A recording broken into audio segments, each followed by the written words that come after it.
Never tell your problems to anyone. 20% don't care, and the other 80% are glad you have them.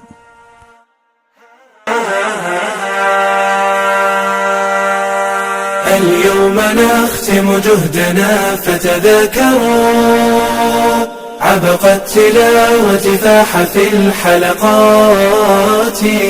bàyyil di nett li say jafe-jafe nit ñi bul wax kenn say jafe-jafe ngir ne nit ñi boo leen jëlee téeméer bu nekk ñaar fukki ya itte woowuñ say jafe-jafe seen yoon nekku ci juróom-ñett fukk ya nag dañuy kontaan nga ñëw ci ñoom di leen wax say jafe-jafe dañuy kontaan di dégg ngay am ay jafe-jafe laa tuxbir ahadan bi mashakilik 20% minhum la yahtamuun والثمانون الآخرون في المئة سيشعرون بسعادة لسماعها.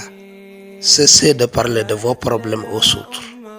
20% d'entre eux ne s'en soucient pas et 80% sont heureux que vous l'essayez.